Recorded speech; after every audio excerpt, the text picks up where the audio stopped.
Wala akong kinakatakutan. Ngayon lang, natatakot ako may mangyaring masama sa'yo nang wala ako.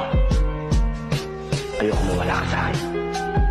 Pag nangyari yun, bukas, uulan ng bala. Isang mukha lang ang gusto kong makita.